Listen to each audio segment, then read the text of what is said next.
पिलामाने वंदे मातरम।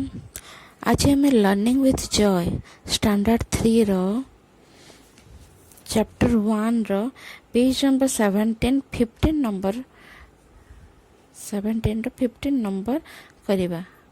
देखो कहिछि let's see the photo album. Do you know where sage lives in? Sage माने जानि छ पिला माने? सेज माने साधु बा ऋषि, मुनि ऋषि। मुनि ऋषि माने कोठे रहंती? मुनि ऋषि माने साधारणतः जंगल, पहाड़, पर्वत आउ आउ कोठे रहंती? आश्रम रे रहंती।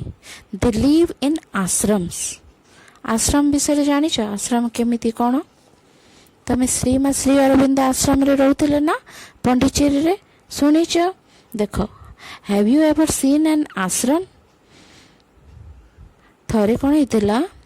Once Millie and Tuku with their parents visited Sri Aurobindo Ashram, Pondicherry. Pondicherry रे श्री माँ श्री अरविंद रहउतिले ना आश्रम रे, तो सेठी जाइथिले। किए जाइथिले? मिली आउ टुकु तांको पेरेंट्स मानक सहित बुलिबाकू जाइथिले। They had taken several photographs during their trips. से यात्रा समय से माने किछि फोटो मध्य उठेइथिले। देख से फोटो गुड़ाक भितर से आश्रम विषय आम कि जानिबा। आज प्रथम देख अच्छी छवि रे मातृ मंदिर। मातृ मंदिर होछि पंडिचेरी श्री अरविंद आश्रम ठारू 12 किलोमीटर दूर रे अरोभिल अछि। अरोभिल हेउछि एपरि एक स्थान ଯେଉଁଠାରେ ପୃଥିବୀର ସବୁ ଦେଶର ଲୋକେ ବାସ କରନ୍ତି। ସେଠାରେ ଯିଏ ରହନ୍ତି ସେ କେବଳ ସାଧକ ବୋଲି ପରିଚୟ ଦେବ।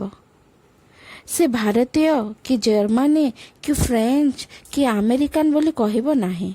ହିନ୍ଦୁ ମୁସଲମାନ କି ଖ୍ରୀଷ୍ଟିଆନ ବୋଲି ମଧ୍ୟ କହିପାରିବ ନାହିଁ।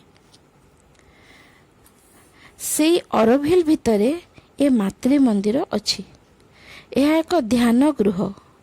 आगकाल मुनि ऋषि माने जेपरि पहाड़ उपरकू जाई ध्यान करथिले, एटा मध्य सेहीपरि एक ध्यान गृह। एहा तळु सीढ़ी रे चढ़ी चढ़ी उपरकू जीवाकू पड़े ओ से भितरे अति कम रे 500 जन बसी ध्यान करि पारिबे। ता भितरे किछि बा कोनोसी इलेक्ट्रॉनिक बल्ब जळुनी। बड़ क्रिस्टाल टी अछि ଯେଉଁଥିରେ ଠିକ୍ ଟିପରୁ ସୂର୍ଯ୍ୟ କିରଣ ଓ ରାତିରେ ଜହ୍ନ ଆଲୁଅ ପଡ଼ି ପୁରା ଜାଗାଟା ଆଲୋକିତ ହୋଇଯାଏ। ଏଇଟା ଆମେ ଜାଣିଲେ ଆଜି ମାତୃ ମନ୍ଦିର ବିଷୟରେ କିଛି ଜାଣିଲେ।